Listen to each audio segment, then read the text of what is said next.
নমস্কার। নবনীল কলা কেন্দ্রের আবৃত্তি রাঙিনায় আমি মৌসুমী রায়চৌধুরী। বেশ কিছু সময় পর আমি আপনাদের সামনে এসে হাজির হয়েছি।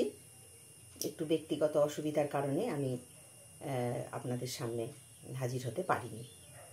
আজকে আমি একটি ক্লাস নেব, আবৃত্তির টিউটোরিয়াল।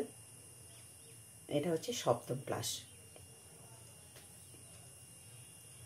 আজকে আমি আপনাদের সামনে এটা ছাত্রছাত্রীদের থেকেও গুরুত্বপূর্ণ, অভিভাবকদের।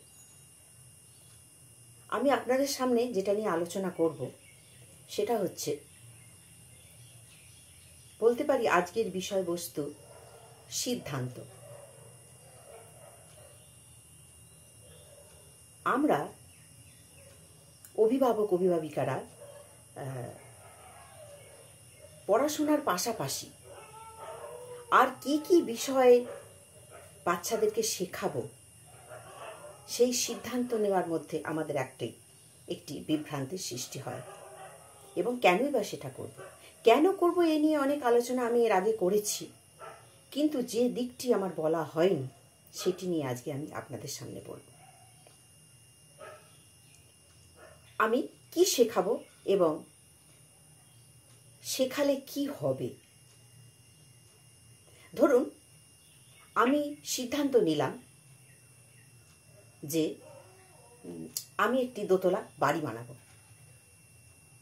এবং এই দোতলা বাড়ি বানানোটি আমার কাছে খুব দরকার, কারণ এখানে আমাকে থাকতে হবে, দিন যাপন করতে হবে। এই দোতলা বাড়িটি করব, এই সিদ্ধান্ত নেবার পর আমাদেরকে কি সিদ্ধান্ত নিতে হয় যে দরজা জানলা কেমন হবে, জানলাগুলো কত বড় বড় করব, দক্ষিণের জানলা বড় বড় করব, পূব দক্ষিণ বারান্দা খোলা বারান্দা করব যাতে সুন্দর হাওয়া আসে। এগুলোর দরকার কেন? এগুলোর দরকার যাতে আরাম করে সুখ স্বাচ্ছন্দ্য নিয়ে বাঁচা যায়, বাঁচবার মতো বাঁচা যায়। প্রথমত মাথা গোঁজার ঠাঁই হলো, তারপর সুন্দরভাবে কি করে বাঁচা যায়। একটি আমি বাড়ি বানালাম, কিন্তু সেখানে যদি দরজা জানলা বারান্দা না থাকে, সেখানে কি আমি আরাম করে বাঁচতে পারবো? শুধু কি বেঁচে থাকাটাই জীবন? তা তো নয়। সেই রকম আমি বলতে পারি, পড়াশোনাটা হচ্ছে আমাদের কাছে মেন, যেটা না করলে আমরা বাঁচতে পারবো না। উপার্জন করতে হবে লেখাপড়া শিখে। তাই লেখাপড়াটিকে আমি বাড়ি বানানোর সঙ্গে তুলনা করলাম, কিন্তু তার সঙ্গে আনুষঙ্গিক হিসেবে যদি গান, আবৃত্তি, নাচ, আঁকা, আরো অনেক কিছু আছে, এগুলো করলে কি হয়? এগুলো হচ্ছে আমাদের শুদ্ধ বাতাস আসতে সাহায্য করে, যাতে জীবনটা অনেক সুন্দর সাবলীল হয়।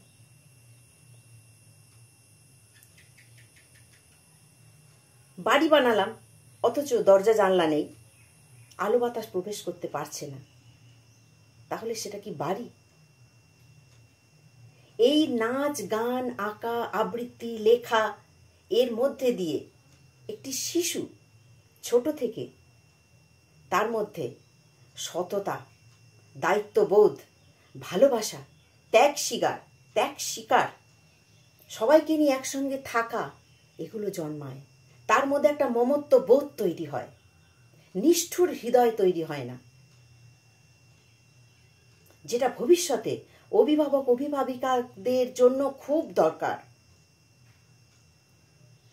যে শিশু বড় হয়ে প্রতিষ্ঠিত হয়ে তার বয়স্ক বাবা মাকে দেখে না, তার দায়িত্ব নেয় না, সে শিক্ষাটা কোনো শিক্ষাই নয়, আমি অন্তত মনে করি না। এই পড়াশোনার পাশাপাশি যদি এগুলো শেখানো যায়, তাদের মধ্যে আদার্স যে সমস্ত অনুভূতি সেগুলো জন্মায়, এটা কিন্তু খুব দরকার। শুধু পড়াশোনার কচকচি তাদেরকে অনেক সময় একটু নিষ্ঠুর মনোভাবাপন্ন করে তোলে, এবং কোনো কোনো সময় ফ্রাস্ট্রেশন চলে আসে। তাই পড়াশোনার পাশাপাশি এগুলো গান, আবৃত্তি, এগুলো শেখানো ভীষণ দরকার। কেন শেখাবো? সব সময় শিখে যে সে একটা বিশাল কিছু জায়গায় নিজেকে নিয়ে যাবে তা নয়, কিন্তু জীবনের একটা সময় সে অনুভব করতে পারে তার জীবনের পরিপূর্ণতা, যেটা তার পড়াশোনার পাশাপাশি ছোটবেলা থেকে তার বাবা মা তাকে শিখিয়েছে। প্রথমটা তাকে শেখাতে হয়, তাকে এগিয়ে দিতে হয়, তারপর সে তার ভালোবাসা থেকে সেগুলো নেয়। হোক না একটু কম গান করুক, একটু কম আবৃত্তি করুক, একটু কম ক্লাসে যাক, পরীক্ষার সময় কামাই হোক, কিন্তু একটি সম্পূর্ণ মানুষ হিসেবে সে তৈরি হয়। আমি নিজের অভিজ্ঞতা দিয়ে বলছি, একটি সম্পূর্ণ মানুষ হিসেবে তৈরি করতে গেলে পড়াশোনার পাশাপাশি এগুলি খুব দরকার। আর বেশি কিছু বলে আমার ক্লাস বড় করব না। এই প্রসঙ্গ নিয়েই আমি একটি কবিতার ক লাইন বলছি, বিষয়ভিত্তিক কবিতা। জীবনের পাঠশালে কত কিছু শেখবার, প্রকৃতি যে ডাক দেয় তার সাথে মেশবার। প্রাণ ভরে হাওয়া নিলে সোঁদা মাটি গন্ধের, মনেতে থাকে না ধাঁধা ছোট বড় দ্বন্দ্বের। পৃথিবীর মাটিতে যে শেখার সহস্র, পুঁথি ফেলে চোখ খোলো, শিখবে অজস্র। নমস্কার, আবার আমার সঙ্গে আপনাদের পরে দেখা।